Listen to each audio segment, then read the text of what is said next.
cuando él se cuestiona si cuando hablamos de modelos educativos y proyectos curriculares innovadores, pues de qué estamos hablando. Él hace una revisión precisamente en la década de los 90 de una serie de documentos que empieza a generar la ANUYES, la Asociación Nacional de Universidades e Instituciones de Educación Superior en México, que también tiene un peso importante en esto de la gestación de los modelos educativos, porque ellos desde los años 90, los grupos que se coordinan con las universidades, han tratado de generar pues puntos de vista en común, definir cuáles son las tendencias en esos modelos, hacia dónde se deberían orientar. Ellos ya tenían muy claro que era muy importante centrar en el aprendizaje de los estudiantes esos proyectos o esos modelos innovadores. Ya tenían muy claro también un tránsito, llámenle ustedes aprendizaje complejo, competencias, saberes para la profesión, como le quieran llamar, pero no nos podíamos quedar solo en esos aprendizajes de lo mal llamado o mal entendido teórico-práctico, ¿verdad? Entonces muchas de esas tendencias se empiezan a expresar en las universidades a través de la participación en la ANUYES. Ellos sacan varios documentos indicativos que me parece que marcan pues varias de las décadas, y uno de los investigadores de ANUYES, el doctor Santoyo, se da la tarea de analizar los modelos educativos de los años 90 y tratar de ver si corresponden a ese ideal. Tengo un modelo teorizado con bases muy sólidas, hay toda una investigación detrás, toda una serie de estudios diagnósticos, un estado de la cuestión, toda una cuestión que me permite fundamentar sin lugar a dudas lo que es el modelo que yo quiero instaurar. Hay toda una serie de estrategias claras, no solo de diseño, de desarrollo, de gestión, de formación docente, etcétera, que serían los componentes ya con esa mirada más sistemática. Pues él lo que concluye, ya no les diré más, así muy sencillamente, dice que finalmente lo que encontramos, él lo dice así, una forma muy peculiar en que cada institución organiza sus programas de formación profesional, ¿verdad? Esa era la situación en los años 90, habría que ver ahora si hemos logrado avanzar esa mirada en lo que llamamos los modelos educativos, ¿verdad? Eso sería importante, pero bueno, yo se los pongo como una reflexión, porque muchas veces llamamos el nuevo modelo y pues está el documento base y lo que sigue para que sea un verdadero modelo no está pensado. Siguiente, por favor. Y aquí sí, bueno, a lo mejor es un recuento largo, pero yo lo que quise es plantear lo que en estos diferentes estados de conocimiento en que hemos participado, hemos encontrado como tendencias en los procesos del cambio de currículum y de modelos innovadores en la educación superior. Primero, pues ha cambiado completamente la función docente. El papel del docente ha ido cambiando, se ha ido complejizando cada vez más conforme han ido pasando estas distintas reformas. Hay otras figuras, ¿verdad?, de docencia o agentes educativos, como les decía, pero sobre todo cada vez más se ha tendido a decir que el profesor es el responsable de la concreción de los modelos innovadores, que yo les diría sí y no, porque también hay muchos estudios donde finalmente un buen docente, un docente comprometido, un docente que tiene una formación sólida, claro que hace la diferencia, y él es el que siempre va a ser el mediador de los alumnos. Lo vamos a ver en un video que traigo de la voz de los estudiantes, pero decir que es el responsable único y pensarlo en un vacío, sin entender el contexto en el que él está y sin pensar si hay el debido soporte y si está trabajando en una red de apoyo y si es un trabajo colegiado, ahí es donde es un error. Cuando solo decimos los alumnos salen pésimos en las pruebas PISA porque tienen pésimos docentes reprobados, ¿verdad? Eso creo que es una mirada pues sumamente reduccionista y equivocada. Sí, el docente es un actor muy importante en los procesos de cambio y en la concreción de los modelos, pero tenemos que verlo más allá que solo verlo como persona individual y decir, él tiene la culpa o él es el responsable del éxito. Otra cuestión, pues se dice que estamos, y yo lo coincido, muchos investigadores lo dicen así, que se ha invertido la relación entre el currículum y la evaluación, ¿verdad? Antes era el currículum el que pues marcaba qué es lo que se evalúa. Hoy es al revés, todas las evaluaciones estandarizadas tan fuertes a las que nos encontramos sometidos todos, alumnos, profesores, institución educativa, proyecto curricular, etcétera, son las que están marcando qué es lo que tiene que incluir los proyectos curriculares, la certificación que se hace de nuestros planes de estudio, ¿verdad?, que se tienen que ajustar a lo que el organismo certificador solicita. Entonces son situaciones que desde la evaluación están mandatando los proyectos curriculares, y muchos otros agentes que antes no eran los que definían los proyectos curriculares, hoy en día también los están definiendo. Muchos dicen que la condición de la evaluación hoy en día es una condición perversa,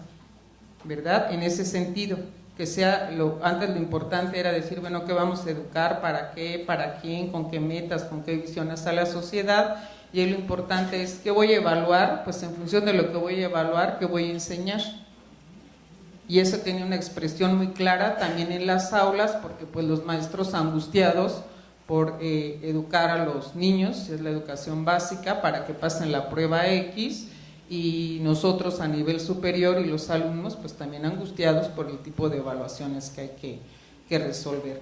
Los escenarios en cuanto a las estructuras curriculares, o lo que se llama la arquitectura del currículum, no sé ustedes cómo los vean, digo, no se puede generalizar, también hoy en día tenemos mapas curriculares tan diversos, pero fíjense que sucede, como en estas cuestiones transitorias, yo lo entiendo, espero que sea una situación transitoria, el currículum no ha dejado de ser enciclopédico, ¿verdad? Sigue organizado en cuanto a estructuras curriculares disciplinares. Mi clase de matemáticas, mi clase de historia, mi clase de geografía, mi clase de español, ¿verdad? Pero sobre esa estructura disciplinar, pues hemos querido que además sea por competencias, además que tenga toda la formación por ejes transversales, además que me enseñe la ciudadanía, además que tenga tecnologías.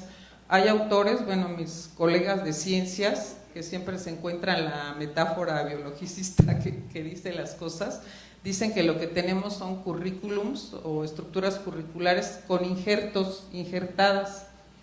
Es el currículum que antes teníamos, pero ya le injertamos las competencias, o ya le injertamos el eje transversal, ¿verdad? Entonces ahí hay un algo que todavía tendríamos que pensar, que es complejo, no es nada sencillo, no es nada más decir vamos a decretar que ya no sean proyectos curriculares por disciplina, sino por pues, ejes de problema. Bueno, no sé, seguro han leído ustedes el cambio dramático en los proyectos curriculares de los finlandeses. A todo el mundo sorprendió ver que ellos ya no quieren enseñar por asignaturas disciplinares, sino precisamente esos núcleos más que son no solo problemas, además problemas y situaciones de vida relevantes en la sociedad, y ahí confluyen las diferentes disciplinas. Un cambio ahí sí bastante fuerte, no es nada sencillo. Pensemos incluso, yo me cuestionaba, decía, bueno, yo con la formación que tengo, ¿podría desenvolverme adecuadamente en esos proyectos curriculares? Pues no lo sé, tendría que pasar un proceso importante para transformar mentalidades, conocimientos, formas de colaboración, de enseñanza, de práctica. No son procesos sencillos, ¿verdad? Entonces, por decreto ya sabemos que no funcionan. Entonces, pues hay que seguir pensando otras formas de configuración curricular, porque no hemos renunciado a la mirada del currículum del siglo XX. Don Justo Sierra sigue presente, decimos allá en la UNAM, el currículum positivista, finalmente enciclopédico, ahí está, pero con esos híbridos. También a veces se le llama el currículum híbrido, y eso no solo está en nuestro contexto, sino en muchos otros países se ha hecho esa cuestión. El predominio de los enfoques teóricos didácticos, también eso es importante. Decimos o declaramos algún enfoque, alguna didáctica. Puede ser que en la práctica se exprese, puede ser que no se exprese, pero pues de esta época de las grandes reformas hacia acá, pues todo el mundo se declara constructivista en las diferentes miradas y momentos que ha pasado el constructivismo. Y a lo mejor antes, ya en los años 70, muchos proyectos curriculares pues se acercaban a la psicología genética de Piaget, a la lógica de la escuela nueva, etcétera. y desde ahí se hablaba ya del constructivismo en el currículum. Después entramos a una etapa más de un constructivismo cognitivo, las teorías del aprendizaje estratégico, todo lo que es la mirada de aprendizaje significativo, los enfoques de aprender a aprender, y en las últimas reformas la mirada era ya más cercana al socioconstructivismo, ¿verdad? Ahora les estoy hablando un poco de la educación básica, pero también de la educación superior. Y ya caray, de repente pues ya nos apareció el aprendizaje complejo, Edgar Morin y toda esta mirada. A mí me encanta la literatura de Morin, pero cuando he visto estos proyectos y ya luego veo cómo los piensan instrumentar, digo, bueno, aquí ya se nos diluyó Morin de los grandes principios hacia las prácticas. Y lo mismo ahora, ya ven que ahora el currículum, por lo menos en básica, se declara como currículum humanista, basado en la mirada humanista, pero pues a ello no me ha quedado claro humanismo entendido desde qué o desde quién, ¿verdad? Existe por supuesto toda una mirada humanista en la educación, que viene por cierto desde el siglo XVI, no es el invento del año pasado. Ya en el siglo XX pues se recupera mucho en quien ustedes gusten, el humanismo existencialista, en Carl Rogers, que es el que empieza a hablar también de un aprendizaje significativo con una mirada humanista y toda una visión de autorrealización y demás. Pero a mí no me ha quedado claro, perdón, por qué le llaman ahora mirada humanista, al menos en básica, pero también es un discurso que ahorita está permeando mucho a nivel de la educación superior, ¿verdad? Y todas estas otras miradas que podemos encontrar, pues de teorías o enfoques hacia lo curricular. Pero fíjense que en los estudios que se han hecho sobre cómo se vive el currículum en la práctica, que esa es una mirada pues muy importante que se empieza a abrir. Igual no es algo, no son los estudios recientes, es cuando empiezan los estudios en el aula, los estudios en la práctica, qué sucede con el currículum formal o pensado y cómo se expresa en la práctica como un currículum vivido, real, ¿verdad? Esa es una de las diferencias más importantes que se ha visto en la práctica.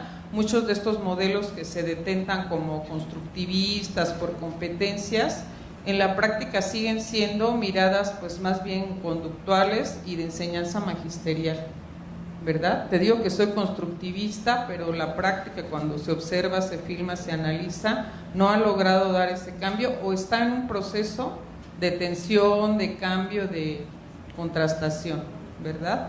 Con lo bueno y lo malo que eso pueda tener. No quiero hacerle un juicio sumario ni mucho menos, porque eso responde a una escuela a la que se le exige un cambio en sus procesos prácticos, didácticos, su mirada hacia la educación, muchas veces dramático, prescrito y no con una formación ni un convencimiento adecuado. Entonces yo digo que el enfoque educativo es este y la práctica, cuando se observa, es otra. Y claro, pues como yo les decía, las políticas globales que claro impactan mucho en la educación superior, la gran demanda de que nuestra educación tiene que estar vinculada a las demandas en los escenarios laborales. Esto también va a ser otra tendencia importante a nivel de la educación superior, y algo que sigue inquietando. El currículum tradicionalmente ha sido un currículum centralizado, vertical, como se dice, de arriba a abajo, va de la autoridad o el experto o quien lo elabora y tiene que ir bajando a los escenarios, y por consiguiente viene de afuera, de las comunidades educativas hacia adentro. Eso se ha visto, como todo, tendrá sus ventajas, pero tiene muchas desventajas, y la principal desventaja es muchas complicaciones para poder darle concreción, ¿verdad?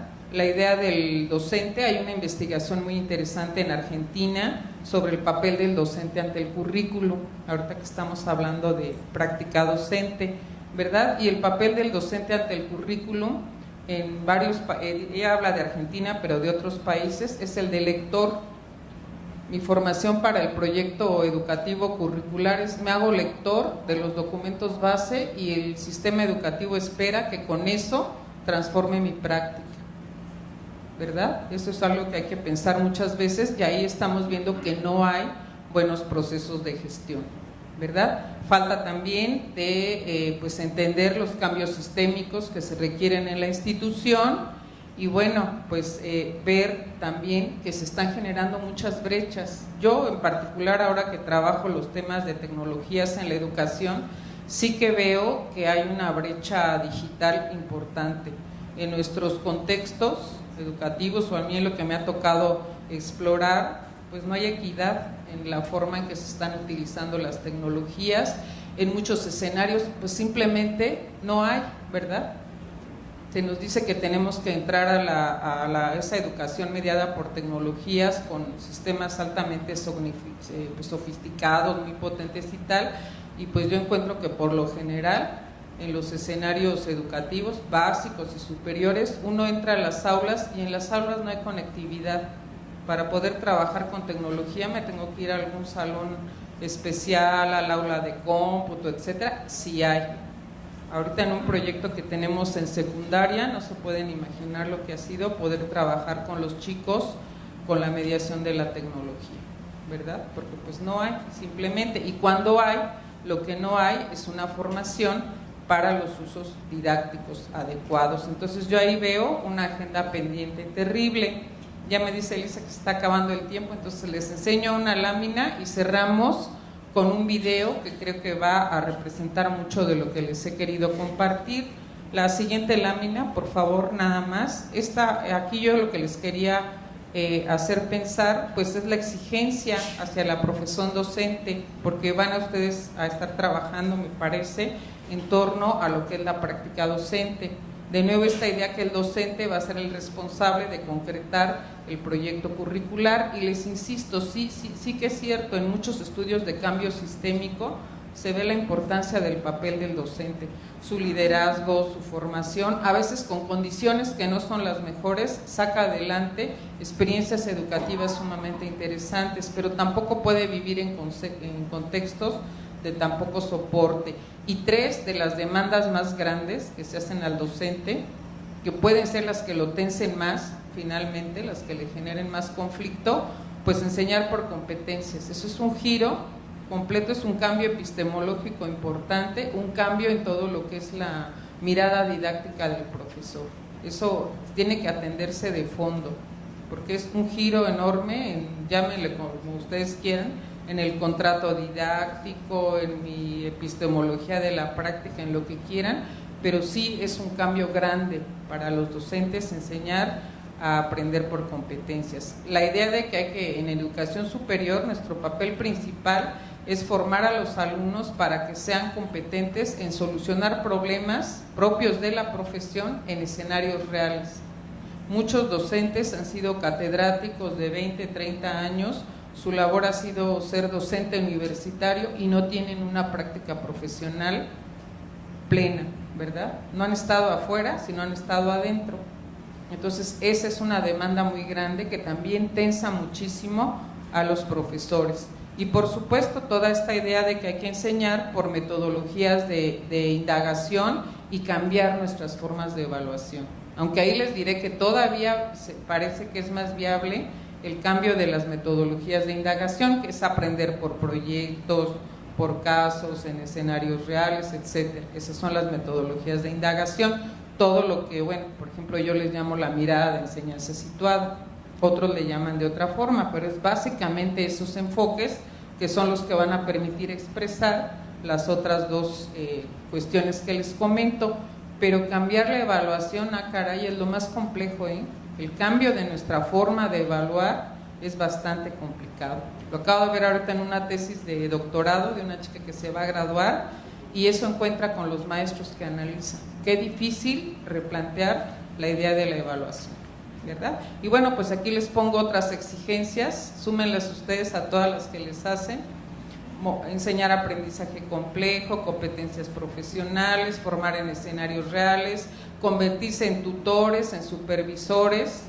Son dos funciones docentes complejas, cada una bastante sofisticada, y si uno enseña en estos otros enfoques, tiene que saber ser tutor y supervisor, diseñar experiencias mediadas por tecnología, abordar la didáctica específica de mi especialidad y ser un docente interdisciplinar o multidisciplinar, como le quieran llamar, lograr la personalización de la enseñanza.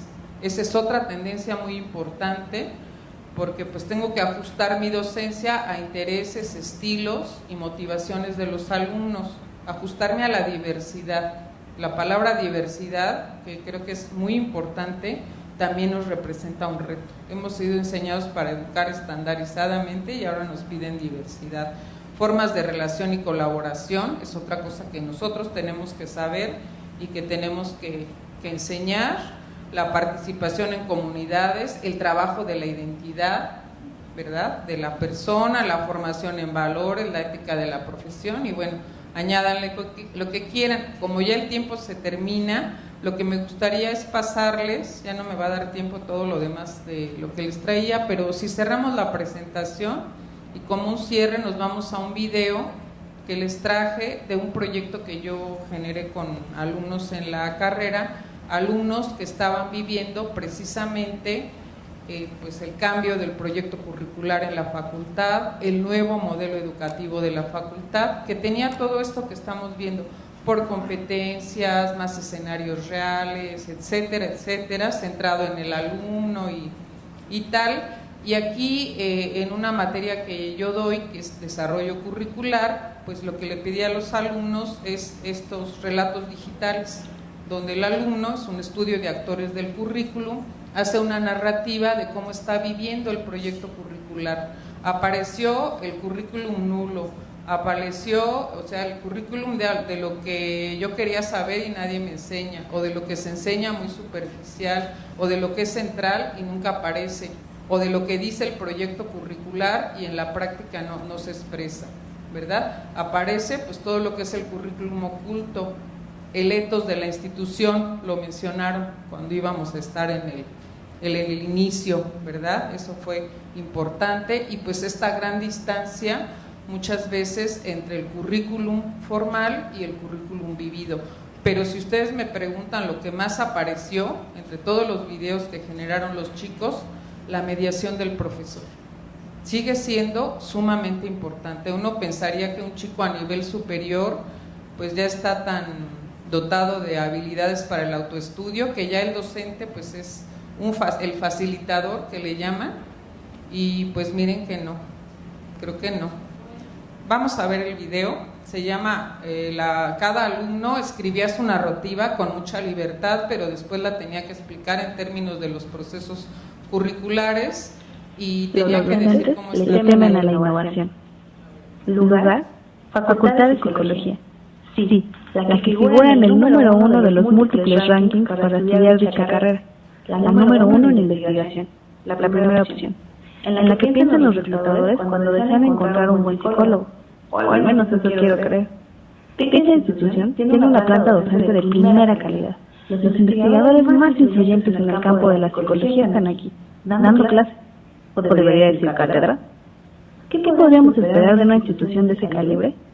Investigación. Es una de las palabras con las que nos identifican y una de nuestras mejores cartas de presentación. Ser investigador implica estar a la vanguardia, ser un lector crítico de las producciones académicas, ser creativo e innovador. ¿Qué se puede esperar de una persona así? Yo imagino que seguro la mente se abre. Conocer tantas cosas, descubrir otras tantas, debe cambiarte de alguna forma. ¿Tú qué dirías? Vayamos a otra palabra importante, innovación. No sé a ti, pero a mí me suena a cosas nuevas. Exacto. Diría que tiene que ver con hacer cosas nuevas. Si investigación e innovación son palabras clave en esta facultad, ¿cómo te imaginas a nuestros maestros? Tienes razón, todos son de mente abierta, abiertos a las dudas, a explicarte y apoyarte en lo que necesites. Y no solo eso, en materia de innovación puedes esperar un laboratorio bien equipado, sobre todo para las prácticas de neuropsicología. Acetatos en pleno 2015 es impensable, habiendo tantos simuladores y materiales disponibles en la red. ¿Sabes? Siempre que en mi facultad se abre un curso de formación docente, se saturan. Todos quieren aprender cómo mejorar, cómo ser mejores maestros, cómo evaluarnos de mejor forma. Exámenes, por Dios. ¿En qué siglo estamos? Aquí impera la evaluación auténtica, rúbricas, portafolios y proyectos. Nuestro currículo es por competencias. Sería una burla que valoran de otra forma, ¿no crees? Alto. La realidad dista mucho de ser así. Aunque a algunos nos cueste creerlo y a otros tantos aceptarlo, lo doctor e investigador no es garantía de ser un buen maestro. Muchos de los catedráticos tienen miedo de usar nuevos métodos de enseñanza. Algunos cursos de actualización deben cerrarse porque nadie se inscribe en ellos. Me atrevo a decir que algunos insisten en los acetatos. Se pelean con la tecnología en lugar de hacerla su amiga. Y a pesar de que nos estén formando para ser competentes, ellos continúan evaluando conocimientos inertes. Los investigadores tienen miedo. ¿O será que los ciega su arrogancia para reconocer que siempre hay algo nuevo que aprender? Que no siempre el que sabe más es mejor enseñando, y que la docencia, más que una profesión, es un arte que siempre es perfectible y siempre se reinventa a sí mismo. Pues ya con esto cierro mi participación. Muchísimas gracias.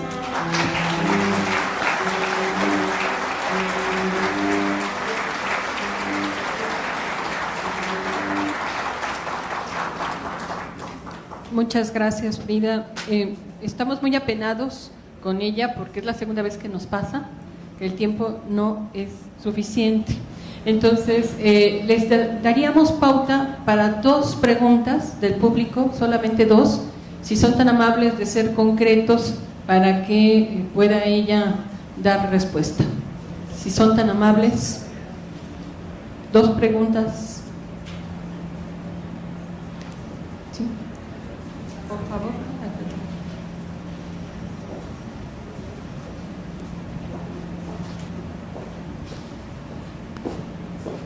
Hola, buenas tardes. Una pregunta, doctora. Desde su punto de vista, ¿cuál ha sido el factor de tanto cambio de modelos educativos? Bueno, pues mira, yo creo que hay muchas situaciones. Una, pues acercarse a lo que son las tendencias de cambio, ¿verdad? En un contexto globalizado, porque ya no es, como te comento, una situación de una mirada local. Entonces, pues también conforme van siendo estas tendencias de cambio, pues nos vamos acercando a las mismas. Pero otra que yo identifico como muy importante, lo hemos comentado mucho con los colegas en el grupo de currículum, las grandes reformas curriculares en nuestro país son proyectos sello de las administraciones en turno, ¿verdad? Tienen siempre una mirada, yo me atrevo a decir hasta casi presidencialista, ¿verdad? Porque es el modelo curricular de fulanito, la enciclomedia de Fox, la RIEP de la época de Calderón, el nuevo modelo de Peña Nieto, ¿verdad? Digo, yo creo que ellos no escribieron una línea, pero bueno, pues así los identificamos. Entonces, por supuesto, claro, también identifican ciertas administraciones y pues es una dinámica también de cambio asociado a lo mismo. ¿Qué problema tiene? Pues no se da el proceso, lo que se llama el proceso de sedimentación de las reformas curriculares. En estudios que se han hecho de cambio sistémico, pues se ve que el cambio es a más largo plazo. A mí me llamó mucho la atención algunos estudios que hicieron estos sociólogos Fullan, Hargreaves, etcétera, y ellos dicen que cambios importantes de buenas reformas que sí empiezan a cambiar, porque muchas no hay cambio, ni nunca lo veremos ni lo verán nadie, ni nuestros descendientes, ni mucho menos. 5 o 10 años para empezar a ver cambios interesantes en la dirección planteada, ¿verdad? En Uruguay, por ejemplo, que tuvieron un buen proyecto con las tecnologías y su incorporación, todo lo que se tuvo que hacer para empezar a ver los cambios mínimos, que primero son disposicionales, ¿verdad? Después van siendo cambios en las formas de enseñar, y hasta un tercer ciclo empiezas a ver cambios en nuevas formas de aprender. Impactos grandes que como se quieren medir con las evaluaciones de largo plazo, pues esos difícilmente aparecen, o cuando aparecen no son efecto inmediato de los cambios, ¿verdad? Por eso es que son cambios de toda una cultura y toda una institución cuando logramos un verdadero cambio. Entonces, si no es esta idea automática de prescribo el cambio, y el cambio se da porque 2 semanas antes que empieza el nuevo ciclo escolar te mando tu nuevo libro de texto y el lunes te reformateas y tú llegas y enseñas lo que viene ahí, ¿verdad? Eso no es posible. Creo que Tere quería comentar algo. Tere. Sí, Frida, pues muchas gracias por esta interesante conferencia.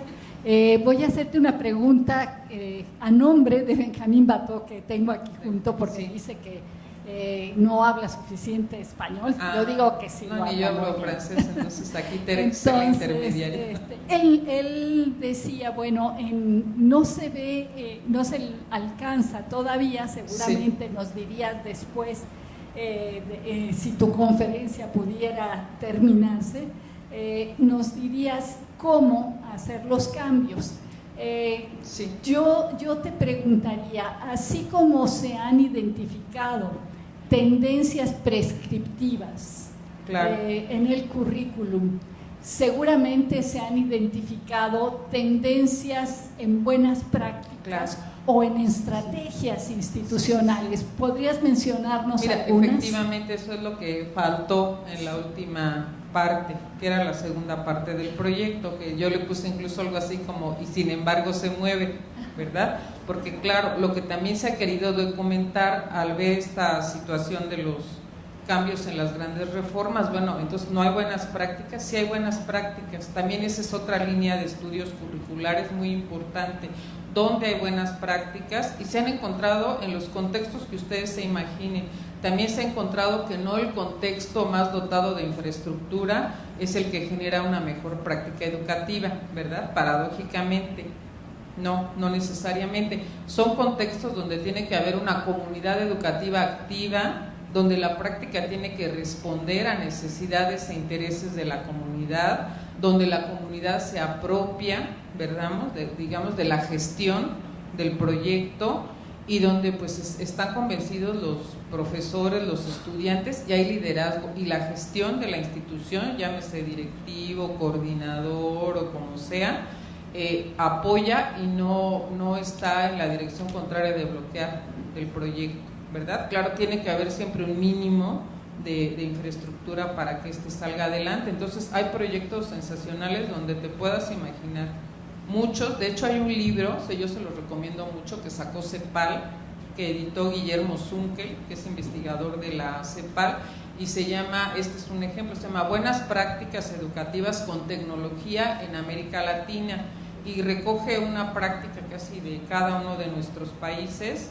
La de México es la del proyecto que se llama Guantacúa, la palabra de los niños, que es un proyecto para la enseñanza de la lectoescritura en comunidades indígenas, y logra ser un proyecto interesantísimo porque logra acercarse a la mirada cultural desde la comunidad. No es una mirada menor ni es una mirada de llego y te implanto el español porque es sino es desde la cultura, la representación de los niños, sus tradiciones, su vida cotidiana, van haciendo esa mediación para el aprendizaje en las dos lenguas. Fue un proyecto además súper reconocido a muchos niveles, y no creo que sea el proyecto al que le hayan metido la mayor inyección financiera, por decirlo de alguna manera, ¿no? Entonces sí que hay esos proyectos, y también hay estudios, eso también por ahí ya quedó en una lámina, que se han hecho sobre cuándo es que el profesor logra hacer un cambio en sus mentalidades y sus prácticas, es decir, cuándo se acerca a la innovación. Primero sí que se ha estudiado que hay procesos de tensión y que la motivación, siempre nosotros la quisiéramos ver así, ¿no? Empezó aquí, uy, maravilla, y encantado y enamorado del proyecto. La motivación, bueno, el doctor Carneiro ha estudiado eso, él es un portugués, dice que es una U, si bien nos va. Empieza la innovación, al principio pues más o menos, me dicen que va a ser la maravilla, empiezo a trabajar y a lo mejor al ver la complejidad, los momentos de tensión, la transición, el que me sigo sintiendo de repente sin armas pues eso baja, empiezo a sentir en la situación de conflicto. Pero si se logra hacer la debida mediación y hay pues estas condiciones que les voy a decir, bueno, ya otra vez va subiendo. Si no, pues abandono la pretendida innovación, mucho más si ni responde a mis necesidades y mucho más si es una cuestión más de imposición, ¿verdad? O puede ser que sí responda, pero no hay ni las condiciones ni la manera adecuada. Me dicen que es lo máximo enseñar por competencias, pero ni le entiendo a las competencias ni las puedo trabajar. o me dicen que la tecnología cambia la mentalidad de los niños, pero pues como les digo, no hay internet y la tableta que me dieron, pues nada más es medio para bajar, cortar y pegar y ya no hay más, o no sé cómo usarlo, no me dieron una buena formación, ¿verdad? Entonces esas son cosas importantes, y ya condiciones propicias para el cambio también se han estudiado. Una que a mí me llama mucho la atención, eso aparece en un autor que se llama Ellsworth, y aparece, hay un documento de la UNESCO, que también publicó la UNESCO, recopilando estudios de cuándo cambia el profesor y cuándo hay pues estos cambios que sí favorecen transiciones a otros modelos. Él dice que tengas la oportunidad de hacer experimentación didáctica en entornos no amenazantes. Para mí eso ya dice mucho, pensando en el contexto de nuestro país en la educación básica, cuando dice entornos no amenazantes. Te tengo amenazado de que si no implantas este modelo y si no pasas el examen, te pongo no idóneo y a las dos oportunidades que te doy, vas para afuera, ¿verdad? Entonces, pues digo, más amenazante que ese entorno no veo, ¿no? Entonces, por ahí no va a haber un cambio. Otro, pues que tenga yo, claro, mentoría o apoyo, hay varias formas, pero parece que ha funcionado mucho la mentoría. Un buen mentor ayuda a los profesores en formación. Otro, pues primero comprender cómo aprende un profesor, porque queremos que ellos implanten modelos muy innovadores y a ellos la formación docente se las damos de la manera más tradicional. Bien contradictorio, ¿no? Queremos que enseñen a los niños a ser autorregulados, constructivistas, creativos, creadores, y el curso de formación docente pues es lo más tradicional. Léete estos artículos o lo que dice Ziegler, aquí está el modelo educativo, apréndetelo y vámonos a la práctica y lo aplicas. Eso es una gran contradicción y de ahí no se va a lograr. Tienen que ser formaciones muy experienciales, mínimo dar la oportunidad de un ciclo para irla apropiándose de las cuestiones e irlas trabajando en el aula e ir monitoreando pues avances y retrocesos, logros y fracasos, porque eso sucede siempre en un momento de cambio, ¿verdad? Contextos con el debido soporte. Otro que también es importante, pues modelar, entender, comprender la complejidad de las innovaciones y entender también, pues si contradicen la mirada del docente. Muchos docentes están convencidos de la enseñanza que ellos dan y te dicen que les ha funcionado mucho en su práctica, que ellos han formado muy bien estudiantes y no ven la necesidad de cambiar. ¿Por qué tanta violencia simbólica, digamos, en obligarlos a un cambio que ellos no le ven un sentido? Entonces todos esos son factores muy importantes para poder trabajar. Y otro, pues un trabajo que no sea en el abandono o en la soledad. Tú eres el responsable del cambio educativo, pero tú solito ya eres ti si no cambias.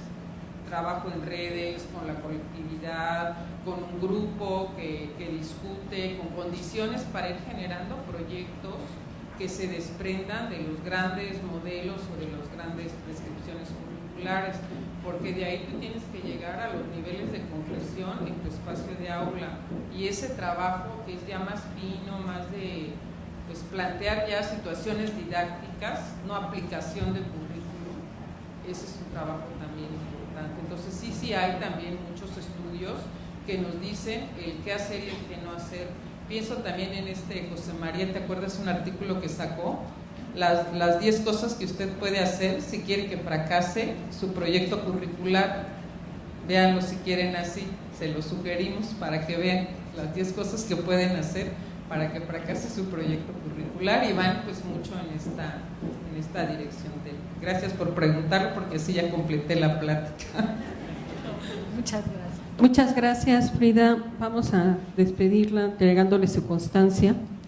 Muchas gracias por esta ponencia. ¿No?